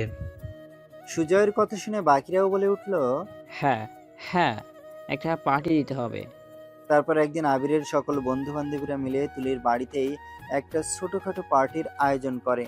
এর মাঝেই একদিন আবিরের কাছে ন্যাশনাল লেভেলে খেলার সুযোগ আসে। আবির লেগে পড়ে প্র্যাকটিসে। প্রভাত বলে, তুই প্র্যাকটিসে মন দে, ব্যবসার দিকটা আমি দেখব, কোনো সমস্যা হলে জানাবো। প্রভাতের কথা শুনে আবির চিন্তামুক্ত হলো আর বলল, তুমি আমাকে চিন্তামুক্ত করলে, এবার আমি মনোযোগ দিয়ে প্র্যাকটিস করতে পারবো। এরপর আবির খেলায় মন দেয়। তুলি ও তার গোটা পরিবার আবিরকে অ্যাপ্রিসিয়েট করে, সাহস দেয়। আবিরের মাও ফোন করে আবিরকে সাহস দিতে থাকে আর বলে, দেখবি তুই একদিন আরও বড় হবি, আরও অনেক নাম হবে। একদিন দেশ ছাড়িয়ে দেশের বাইরেও তোকে মানুষজন এক নামে চিনবে। মায়ের কথা শুনে আবির বলে উঠল, আমি তো সেই দিনটারই অপেক্ষায় আছি। এখানে যদি আমি জিততে পারি তাহলে আমি বাবার সামনে গিয়ে দাঁড়াবো। সত্যি বলছি তুই? হ্যাঁ মা, একদম। আবিরের কথায় নীলিমা দেবী খুব খুশি হলেন। তারপর ফোন কেটে দেয়। আবির মনোযোগ দিয়ে প্র্যাকটিস করতে থাকে। এর মাঝেই তুলি একদিন রান্নাঘরে কাজ করতে করতে বমি করতে থাকে। মাথা ঝিমায়, অসুস্থ বোধ করে, জ্ঞান হারিয়ে পড়ে যায়। তুলিকে পড়ে যেতে দেখে প্রতিমা দেবী আগে শিবশঙ্কর বাবুকে ফোন করে সবটা জানায়। আর তারপর শিবশঙ্কর বাবু আবিরকে ফোন করে তাড়াতাড়ি করে বাড়ি চলে আসতে বলে। অনেকক্ষণ ধরে তুলির মুখে চোখে জল দিয়েও যখন তুলির জ্ঞান ফিরছিল না, তখন শিবশঙ্কর বাবু আর আবিরের জন্য অপেক্ষা না করে তুলিকে নিয়ে ডাক্তারের কাছে নিয়ে যায়। আবির তখন খেলার জন্য প্র্যাকটিস করছিল, তাই আবির বাইরে ছিল। তুলিকে হাসপাতালে নিয়ে গেলে ডাক্তার জানায় তুলি প্রেগনেন্ট। ডাক্তারের কথা শুনে সবাই খুব খুশি হয়। আবির তুলির অজ্ঞান হওয়ার কথা শুনে সে তার প্র্যাকটিস ছেড়ে এক প্রকার দৌড়েই চলে আসে হাসপাতালে। আর হাসপাতালে এসে তুলির মা হওয়ার কথা শুনে আবিরের খুব আনন্দ হলো। আর সঙ্গে সঙ্গে আবির তার মাকে ফোন করে বলে, মা, মা, আমি আজ খুব খুশি। ছেলেকে এত খুশি হতে দেখে নীলিমা দেবীও খুব খুশি হলো। তাই নীলিমা দেবী আবিরের কাছে জানতে চায় তার এতটা খুশি হওয়ার কারণ কি। মায়ের কথা শুনে আবির বলে উঠল, মা, আমি বাবা হতে চলেছি আর তুমি ঠাকুমা।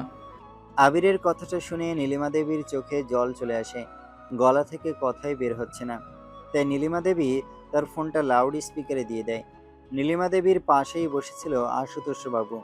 আবিরের কথা ওর বাবাও শুনতে পায়। আশুতোষ বাবু বাইরে থেকে বুঝতে না দিলেও মনে মনে খুব খুশি হলেন উনি। আর তখন নীলিমা দেবী বললেন, এত বড় একটা খুশির খবর, কিন্তু আমি তোদের কাছে যেতে পারি না। এই বাড়িটা এতদিনে ছেলে বউ নিয়ে কত সুখের বাড়ি হতো, কত স্বপ্ন ছিল আমার, কিন্তু কিছুই পূরণ হলো না। আমি ঠাকুমা হতে চলেছি, এটা যে কতটা আনন্দের সেটা আমি তোকে কিভাবে বলে বোঝাই। যে বাড়িটা আজ আনন্দে হই হুল্লোড় করে মেতে থাকতো, কিন্তু আজ সেই বাড়িটাই খাকা করছে। এত বড় বাড়ি, এত সম্পত্তি, কিন্তু কেউ কোথাও নেই। মনে বড় কষ্ট হয় বাবা, কিন্তু আমার তাতে কিছুই করার নেই। কথাগুলো বলতে বলতে নীলিমা দেবীর চোখ দিয়ে জল গড়িয়ে পড়ছিল। আশুতোষ বাবুকে শুনিয়ে শুনিয়ে নীলিমা দেবী এইসব কথা বলছিলেন। আশুতোষ বাবু সে কথা জানেন, কিন্তু কিছু বলছেন না, কারণ তিনিও তো নিজে ঠাকুরদা হওয়ার কথাটি শুনে শুনে মনে মনেই খুব খুশি। তিনিও তো চান নিজের ছেলে বৌমা নাতি নাতনিদের সাথে নিয়ে থাকতে। মায়ের কষ্টের কথা বুঝতে পেরে আবির বলে উঠল, মা, তুমি মন খারাপ করো না। নিজের যোগ্যতা প্রমাণ করে আমি তুলিকে নিয়ে বাড়ি ফিরে আসবো, তো শুধু সেদিনের জন্য একটু অপেক্ষা করো। এই বলে আবির ফোন কেটে দেয়। নীলিমা দেবী চোখে জল নিয়েই একবার আশুতোষ বাবুর দিকে তাকিয়ে রইলেন, কিন্তু মুখে কিছুই বললেন না। এইভাবেই দিন যেতে লাগলো। এরপর চলে আসে সেই দিন। এতগুলো বছরের স্বপ্ন আজ পূরণ হতে চলেছে আবিরের। তবে এই অপেক্ষা যেহেতু আবিরের নিজেকে প্রমাণ করার, তাই কিভাবে সফল হওয়া যাবে সেটাই চেষ্টা করতে থাকে আবির, এবং তাই সে মনোনিবেশ করে খেলায়। তুলিকে বাড়িতেই রেখে এসেছে। আসলে এই অবস্থায় তুলিকে আবির খেলার মাঠে নিয়ে আসতে চায়নি। তুলি অনেক জোর করেছিল, কিন্তু শেষে আবির আর নিজের বাবা শিবশঙ্কর বাবুর কথায় এক প্রকার বাধ্য হয়েই তুলি বাড়িতে থেকে গেছে। তুলিকে নিয়ে প্রতিমা দেবী বাড়িতেই থেকে গেছে, কিন্তু আবিরকে চিয়ার আপ করতে এসেছে আবিরের সকল বন্ধুরা, সাথে আবিরের দাদা প্রভাত আর আবিরের শ্বশুর মশাই। টিভিতে আবিরের খেলা দেখছে তুলি আর ওর মা। অন্যদিকে আবিরের মা বাবা, এক্স গার্লফ্রেন্ড শিয়া, আর প্রেসিডেন্সি কলেজের আবিরের বিরোধী দলের ক্যাপ্টেন আয়ুষ, আর সাথে আবিরের আগের কলেজের সকল বন্ধুরা, যারা যারা আবিরকে বন্ধুত্বের খাতা থেকে একদিন বাতিল করে দিয়ে ছেড়ে চলে গিয়েছিল। এরপর ম্যাচ শুরু হয়। আজ আর কেউ আবিরের শত্রু নয়। আজ সবাই চায় যেন আবির জিতে যায়। আয়ুষও মনে মনে চায় যে আবির যেন জিতে যায়। তুলি টিভির পর্দায় চোখ রেখে খুব উত্তেজনার সাথে আবিরের খেলা দেখছে, আর মাঝে মাঝে তার মন খারাপ করছে এই কারণে যে সে আবিরের খেলা মাঠে উপস্থিত থেকে দেখতে পাচ্ছে না। তাই তুলি নিজের পেটে হাত রেখে মনে মনে বলে উঠল, তোর আর আসার সময় হলো না, কিছুদিন পর আসতে পারতিস, তাহলে আমি তোর বাবার খেলা দেখতে যেতে পারতাম। এইসব বলে নিয়ে আবার তুলি নিজেই মনে মনে বলে উঠল, তুই কি রাগ করলি তোর মায়ের উপর? আচ্ছা ঠিক আছে, আর বলবো না, তুই তাড়াতাড়ি করে বাইরে চলে আয়, তারপর আমি আর তুই দুজন মিলে পরের বার তোর বাবার খেলা দেখতে যাব। কি ঠিক আছে তো? অন্যদিকে আবিরের বাবা আশুতোষ বাবুও আজ টিভির পর্দায় চোখ রেখেছে। তিনিও আজ মন থেকে চান যেন আবির জিতে যায়। নীলিমা দেবী এইসব দেখে মনে মনে খুব খুশি হন, আর ভগবানকে অনবরত ডাকতে থাকে যেন আবির জিতে যায়, যেন আবির তার কথা রাখতে পারে। আজ শিয়াও খুব খুশি, কিন্তু আবিরকে তার থেকে অনেকে দূরে চলে গেছে এ কথা ভেবে শিয়া মনে মনে খুব কষ্ট পেতে থাকে, আর ভাবে নিজের ভুলের জন্যই আজ আবির তার থেকে এতটা দূরে চলে গেছে। আজ সকলেই চায় আবিরের টিম জিতে যাক। আবির আর টিমের সবাই খুব ভালো করেই খেলছে। এরপর ম্যাচে ঘোষণা করা হয় যে শেষ 30 সেকেন্ডের মধ্যে যে দল গোল করতে পারবে সেই দলই জিতে যাবে। সবাই মন দিয়ে প্রার্থনা করতে থাকে যেন আবির গোলটা করতে পারে। আবিরকে হাতে বলটা নিয়ে গোল করতে যাবে, তখন আশুতোষ বাবু খুব উত্তেজনায় বলে বসে, হ্যাঁ একদম, বল কাউকে ছাড়বি না, আর কোনো কথা না ভেবে গোল করে দেয়।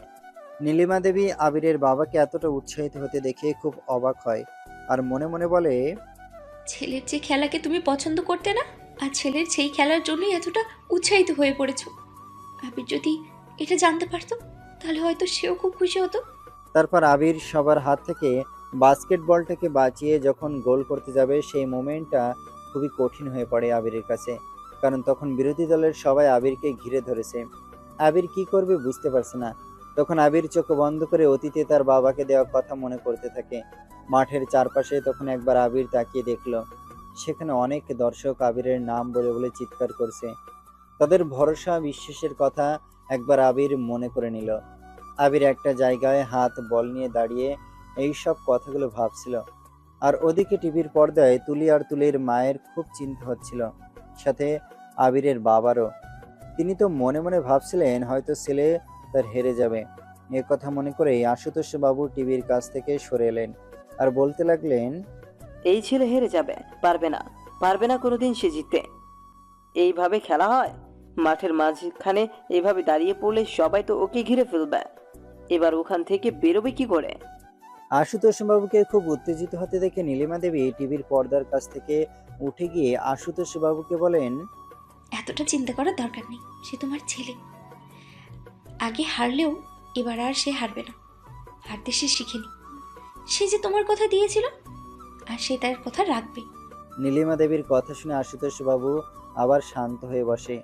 অন্যদিকে তুলিও আবিরকে এক জায়গায় দাঁড়িয়ে থাকতে দেখে বলে উঠল, মা, আবির কি ভাবছে এক জায়গায় দাঁড়িয়ে? ও কি এত দূর এগিয়ে হেরে যাবে? আবির যথেষ্ট বুদ্ধিমান ছেলে, সে জানে তাকে কখন কি করতে হবে। তাই বলছি একটু ধৈর্য ধরে থাক, আবিরের উপর বিশ্বাস রাখ, দেখ সব ঠিক হয়ে যাবে। মায়ের কথা শুনে তুলি আবার শান্ত হয়ে টিভির পর্দায় চোখ রাখলো। ওদিকে আবিরকে সবাই মিলে ঘিরে ধরেছে। এমন সময় আবির চোখ বন্ধ করে আর তার চোখের সামনে তার বাবার প্রতিচ্ছবি ভেসে ওঠে। আর তখনই আবির চোখ খুলে বল নিয়ে বাস্কেটের দিকে এগোতে লাগলো আর গিয়ে বাস্কেটে বল রেখে দেয়। আর তারপরই আবির নিচে বসে পড়ে আর অঝরে কাঁদতে থাকে। এটা কিন্তু আনন্দের কান্না। ওর শ্বশুর মশাই থেকে শুরু করে আবিরের সকল বন্ধুরা, আবিরের ওই দাদা প্রভাত এক লাফে উঠে নাচতে থাকে, আনন্দ করতে থাকে। টিভির পর্দায় আবিরের মা, বাবা, এক্স গার্লফ্রেন্ড শিয়া, বিরোধী দলের ক্যাপ্টেন আয়ুষ সহ আরো অনেকে যারা ওকে বন্ধুত্বের খাতা থেকে বাতিল করে দিয়ে ছেড়ে চলে গিয়েছিল, প্রত্যেকে ভীষণ খুশি হয় আবিরের এই জিতে। সবাই দূরে থেকে অভিনন্দন জানায়। তুলিও খুব খুশি হয়, নাচতে থাকে। প্রতিমা দেবী তুলিকে এত নাচানাচি করতে মানা করে। মায়ের কথা শুনে তুলি শান্ত হয়ে বসল। টিভির পর্দায় সবাই দেখতে থাকে যে সবাই আবিরকে তার টিমের লোকজন তাকে কাঁধে তুলে নাচতে থাকে। আবিরও দুই হাত তুলে গোটা প্লেগ্রাউন্ডে রাউন্ড দিতে থাকে আনন্দে। তারপর আবিরের শ্বশুর মশাই, আবিরের দাদা প্রভাত আর বন্ধুরা আবিরের কাছে যায়। সকলে মিলে আবিরকে কনগ্রাচুলেট করে জড়িয়ে ধরে। এরপর পুরস্কার তুলে দেওয়া হয় টিমকে। সবাইকে মেডেল দেওয়া হয়। ভালো পারফরমেন্সের জন্য আবিরকে একটি 4 চাকা গিফট দেয় এবং 1 লক্ষ টাকা উপহার দেয়। আর সেই টাকা আবির ঠিক করে যে সে দুস্থ মানুষদের সেবার কাজে নিয়োগ করবে। আর তাই আবির সেটা তখনই সবার সামনে অ্যানাউন্সমেন্ট করে জানায়। আর তারপরই তার বাবা হওয়ার খবরটাও অ্যানাউন্সমেন্ট করে। কথা শুনে সবাই খুব খুশি হলেও ওর এক্স গার্লফ্রেন্ডের শিয়ার মনটা খারাপ হয়ে যায় এবং মনে মনে সে নিজের খারাপ কাজের জন্য সরি জানায়। আর তারপর আবির মাঠের মাঝে ভিডিও কল করে তুলিকে। ভিডিও কলে আবির তুলিকে তার মেডেলটা দেখায়। সব দেখে তুলি খুব খুশি হয়। খুশিতে তুলির চোখে জল চলে আসে। আবির তুলিকে কান্না করতে মানা করে। তারপর আবির বাড়ি ফিরে আসে। বাড়িতে ফিরে তার মাকে ফোন করে খবর দেয়। যদিও নীলিমা দেবী টিভিতে সবটাই দেখেছে। নীলিমা দেবী বলে উঠল, আমি দেখেছি আবির, আমি খুব খুশি। তুই যেটা কথা দিয়েছিলি সেটা যে তুই রাখতে পেরেছিস, সেটা দেখেই তো আমার গর্বে বুক ভরে যাচ্ছে। অনেক আশীর্বাদ করি বাবা তোকে, তোর আরও নাম রাখো। পরদিন সকাল হতেই আবিরের বাবার পরিচিত বন্ধুরা, আত্মীয় স্বজন, মিডিয়ার লোকজন, পার্টির লোকজন সবাই বাড়ি এসে কনগ্রাচুলেট করে ছেলের জন্য। সবাই মিষ্টি নিয়ে আসে বাড়ি বয়ে। সবাই অনেক খুশি হয়। এদিকে এত নামী খেলোয়াড়ের বাবা হয়ে আশুতোষ বাবুরও খুব গর্ববোধ হয়। দুদিন ধরে এসব চলতে থাকে। আবার এদিকে ম্যাচে জেতার দুদিন পর উইনার হওয়ার উপলক্ষে এবং বাবা হওয়ার উপলক্ষে পার্টির আয়োজন করা হয় আবিরের শ্বশুর বাড়িতেই। চারিদিকে আলোয় ঝলমল করছে। আবির পরনে ছিল ডিপ ব্লু রঙের শার্ট, উপরে কালো হুডির জ্যাকেট, হাতা কিছুটা উঠানো, বাম হাতে ওয়াচ, ঠোঁটের উপর সহ গালের চারপাশে খোঁচা খোঁচা শেপ দাড়ি, চুলগুলো স্ট্রেট হয়ে কপালে মেলে আছে। আর অপরদিকে তুলির পরনে আছে ডিপ ব্লু রঙের শাড়ি, চুলগুলো তার পিঠ পর্যন্ত ঢাকা আছে, মুখে হালকা মেকআপ। ভারী মিষ্টি লাগছে তুলিকে। তুলির হাতে হাত রেখে আবির আর তুলি পার্টির মধ্যে প্রবেশ করলো। তুলিকে দেখে আবির তার চোখ ফেরাতেই পারছে না। সেই পার্টিতে সবাই আসে, বড় বড় শিল্পপতি থেকে শুরু করে সবাই। আর হঠাৎই পার্টি চলাকালীন তারই মাঝেই আবিরের মা বাবা প্রবেশ করে এবং পেছন পেছন মিডিয়ার লোকজনও আসে। আবির আর আশুতোষ বাবু দুজন দুজনের মুখোমুখি হলে আবির কিছু বলতে যাবে, ঠিক তখনই আবিরকে জড়িয়ে ধরে আশুতোষ বাবু কেঁদে ফেলে। আর তা দেখে সবাই খুব অবাক। আর আশুতোষ বাবু ছেলেকে জড়িয়ে বলতে লাগলো, পারলে আমাকে ক্ষমা করে দিস, আমি ভুল ছিলাম, তুই ঠিক ছিলে। চল বাবা, বাড়ি ফিরে চল। তোকে ছাড়া বাড়িটা যে বড় খা খা করে, আমি আর পারছি না। তোর মা তো তোর সাথে কথা বলতো, কিন্তু আমি তো আর তোর সাথে কথা বলতেও পারতাম না। যা হয়েছে সব কিছু ভুলে গিয়ে আমাকে ক্ষমা করে দিয়ে তুই ফিরে চলাবেন। আবির অবাক হয়ে তার বাবার কথা শুনতে থাকে। সাথে সেখানে উপস্থিত তুলির পরিবারের সবাই আশুতোষ বাবুর কথা শুনে খুব অবাক হয়ে যায়। ওনারা সবাই ভাবে আবিরের সাথে ওনার কি সম্পর্ক থাকতে পারে। তাই শিবশঙ্কর বাবু নিজের কৌতূহল ধরে রাখতে না পেরে জিজ্ঞাসা করে, বলছিলাম এমএলএ সাহেব, আপনাকে তো সবাই চেনে, কিন্তু আমরা এটা জানি না আবিরের সাথে আপনার সম্পর্কটা কি। কে হন আপনি আবিরের? আবির তার শ্বশুরমশাইয়ের কথা শুনে মনে একটু ভয় হলো। আবির মনে মনে ভাবলো, সব কথা শুনে তাহলে কি সবাই তাকে ভুল বুঝবে? আমি তো ভেবেছিলাম পরদিনই বাবার সামনে গিয়ে দাঁড়াবো, কিন্তু তার আগে যে বাবা এখানে চলে আসবে সেটা তো আমি ভাবতেই পারিনি। এখন কি হবে? আবির মনে মনে খুব ভয় পেতে থাকে। শিবশঙ্কর বাবু আবিরকে জিজ্ঞাসা করে, আশুতোষ বাবুর সাথে তোমার কি সম্পর্ক? শিবশঙ্কর বাবুর কথা শুনে আবির কিছুই বলছে না। মাথা নিচু করে দাঁড়িয়ে থাকতে দেখে আশুতোষ বাবু নিজেই বলে উঠলেন, আমি হলাম আবিরের বাবা, আর উনি হলেন আমার স্ত্রী, আর আবিরের মা নীলিমা রয় চৌধুরী। আশুতোষ বাবুর কথা শুনে পার্টিতে উপস্থিত সবাই, এমনকি তুলি সহ ওর বাড়ির সকলে অবাক। এবং এরপর শিবশঙ্কর বাবু আবিরের আসল পরিচয় জানতে চায় আবিরের মুখে। এরপর আবির সব সত্যি কথা বলে দেয়। তখন শিবশঙ্কর বাবু ও তার স্ত্রী সাথে তুলি সবাই খুব বেশি অবাক হয়ে যায়। আর তখনই শিবশঙ্কর বাবু আবিরকে জিজ্ঞাসা করে, আমাদের এত বড় মিথ্যা বলার কারণটা কি জানতে পারি? কি উদ্দেশ্য ছিল তোমার এর পেছনে?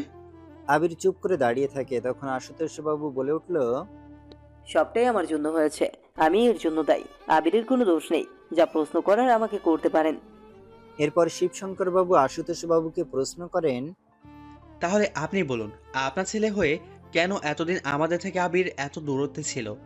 কেন আবির তার পরিচয় গোপন করলো? কেন বলল না সে একজন নামকরা এমএলএর ছেলে? বলুন, কেন বলল না? আশুতোষ বাবু শিবশঙ্কর বাবুর কথার উত্তর ঠিকমতো দিতে পারছিল না। বাবাকে এমন একটা পরিস্থিতির সামনে পড়তে দেখে আবির চুপ করে আর দাঁড়িয়ে থাকতে পারলো না। তাই সে বলে উঠল, আসলে আমি চাইনি আমার বাবার পরিচয়ে কেউ আমাকে চিনুক। আমি চেয়েছিলাম আমার নিজের একটা পরিচিতি তৈরি করতে, আর সেটা কলকাতা থেকে কিছুতেই সম্ভব ছিল না। তাই আমি সেই শহর ছেড়ে এখানে এসেছিলাম নিজের পরিচিতি তৈরি করতে। এরপর আবির প্রথম থেকে আজ অব্দি কি কি হয়েছিল সবটা সে মিডিয়া সহ শ্বশুরবাড়ি ও তার মা বাবা আরও যারা যারা উপস্থিত ছিলেন সেখানে সবার সামনে সবটা বলল। সবটা শুনে উপস্থিত সকলেরই চোখে জল চলে আসার জোগাড়। এরপর আবির তার বাবাকে বলে, বাবা, তুমি খেলা খুব একটা পছন্দ করতে না, একথা আমি খুব ভালো করে জানতাম, আজও জানি। তবে বাবা, আমি তোমাকে একটা কথা বলতে চাই। এই পৃথিবীতে এমন অনেক ছেলে মেয়ে আছে যারা এই খেলাধুলার মাধ্যমে তাদের নিজেদের একটা পরিচিতি তৈরি করেছে। বিরাট কোহলিকে যদি আজ তার বাড়ির লোক ডাক্তার হতে বলতো, তাহলে কি বিরাট কোহলির যে পরিমাণ নাম যশ খ্যাতি তার খেলার মাধ্যমে দিয়ে হয়েছে, সেটা কি তার ডাক্তারি পড়ার মাধ্যমে হতো? লোকে কি তাকে আজ যেভাবে চেনে ঠিক সেভাবে কি চিনতো না বাবা? সব শুনে আশুতোষ বাবু কেঁদে উঠলেন। আর তিনি বললেন, আমি জানি, হয়তো আমি সেদিন তোকে বুঝতে পারিনি। আমি বুঝতে পারিনি যে তুই খেলাধুলো করে নিজের একটা নাম করতে পারবি বলে। আমি চেয়েছিলাম আমি জীবনে যে পরিশ্রম করে এখানে আজ পৌঁছেছি, সেই পরিশ্রম, সেই লড়াইটা যেন তোকেও না করতে হয়। আমি চেয়েছিলাম তুই আমার ব্যবসা, আমার অফিসটা সামলে একটা সুস্থ স্বাভাবিক জীবনযাপন করতে। তবে এটাও সত্যি যে এতদিন তোকে ছেড়ে থাকতে আমার কম কষ্ট হয়নি। তোর মায়ের সাথে তো তুই কথা বলতি, কিন্তু আমার সাথে তো আর তোর কথা হতো না। তুই যখন তোর মায়ের সাথে কথা বলতিস, তখন আমি তোদের কথা লুকিয়ে শুনতাম আর চোখের জল ফেলতাম। তোর ঘরে গিয়ে তোর ফটো বালিশ ব্যবহার করা জামা কাপড় জড়িয়ে ধরে অঝরে কাঁদতাম। টিভির সামনে বসে তোর ম্যাচ দেখতাম। তুই বাবা হবি কথাটা শুনে খুশিতে আমি আড়ালে কেঁদেছিলাম। আশুতোষ বাবুর কথা শুনে পার্টিতে উপস্থিত সকল মানুষের চোখের জল চলে আসে। সবাই বুঝতে পারে যে তিনি তার ছেলেকে কতটা ভালোবাসেন। হয়তো তিনি বাইরে থেকে শক্ত, কিন্তু মনটা ওনার ভীষণ নরম। এরপর আশুতোষ বাবু আর নীলিমা দেবীকে সাথে নিয়ে ওনাদের বৌমা তুলি সহ তুলির বাবা মায়ের সাথে পরিচয় হয়। সবকিছু ভুলে নীলিমা দেবী তুলিকে বুকে জড়িয়ে নিলেন। তুলি আশুতোষ বাবু এবং নীলিমা দেবীকে প্রণাম করলেন। তারপর যাই হোক, গোটা পার্টি খুব সুন্দর করে কাটলো। আবিরের মা বাবা তুলির বাড়িতেই থেকে যাবে। পরদিন সকালে ঘুম থেকে উঠে আবির আর তুলি ঘরের বাইরে চিৎকার শুনে ঘরের বাইরে বেরিয়ে এসে দেখে যে তুলির বাবা আর আবিরের বাবার মধ্যে কোনো বিষয় নিয়ে কথা কাটাকাটি হচ্ছে, কিন্তু কি বিষয় নিয়ে হচ্ছে সেটা বুঝতে পারছে না। আবির আর তুলি দুজনের মনের ভয়ের সৃষ্টি হয়। তারপর আবির নিজে থেকেই তার মাকে জিজ্ঞাসা করলো, মা এত তর্কাতর্কি হওয়ার কারণ কি? কে নিয়ে বাবা তুলির বাবার সাথে কথা কাটাকাটি করছে? আমার তো এখনও খুব ভয় হচ্ছে। কি হয়েছে মা, আমাকে একটু বলবে পরিষ্কার করে? ছেলের কথা শুনে নীলিমা দেবী বুঝতে পারলো ছেলের মনের অবস্থার কথা। তাই নীলিমা দেবী অল্প হেসে বলে উঠল, বুঝলি আবির, এখানে ময়দানে নাতি নাতি কি নাম রাখবে তা নিয়ে হাড্ডাহাড্ডি লড়াই চলছে। আবির তার মায়ের কথা বুঝতে না পেরে বলে উঠল, এখন তো ছেলে হবে না মেয়ে হবে সেটাই জানা নেই, আর তার আগে হাড্ডাহাড্ডি লড়াই চলছে। সত্যি পারেও বটে। তুই এসব বুঝবি না, এগুলোই তো এখন আমাদের কাছে মজার বিষয়। তুই ওদের মাঝে যাস না। বৌমা উঠেছে তো, ফ্রেশ হয়ে নিচে আয়। এভাবে দেখতে দেখতে 2 দিন কেটে যায়। 2 দিন পর আবিরের বাবা তুলির বাবাকে বলে, বিআই মশাই, আপনি আপনার কাছে একটা আবদার নিয়ে এসেছি, আর সেটা আপনাকে রাখতেই হবে। আশুতোষ বাবুর কথা শিবশঙ্কর বাবু কিছুই বুঝতে পারলেন না, শুধু হেসে বলে উঠলেন আর বললেন, আচ্ছা তাই নাকি? তা শুনি, কিসের আবদার করছেন আপনি আমার কাছে? আসলে আমি আমার ছেলে বৌমাকে বাড়ি নিয়ে যেতে চাই। আশুতোষ বাবুর কথাটি শুনে শিবশঙ্কর বাবু কিছুতেই রাজি হয় না। তিনি বলেন যে, দেখুন আশুতোষ বাবু, আবির যে আপনার ছেলে এ কথাটা আমি অনেক পরে জেনেছি, কিন্তু এই বিয়েতে আমি রাজি হয়েছিলাম শুধুমাত্র একটা শর্তে। আর সেই শর্তটা হলো আবিরকে আমার বাড়িতে ঘরজামাই হিসেবে থাকতে হবে। এই শর্তে আবির রাজি হয়েছিল, তাই এই বিয়ে হয়েছে। এখন যদি আপনি এসে বলেন আপনি আপনার ছেলে বৌমাকে ফিরিয়ে নিয়ে যেতে চান, কিন্তু তাতে আমি রাজি হতে পারি না। মাফ করবেন আমাকে, আমি এই কথাটা রাখতে পারবো না।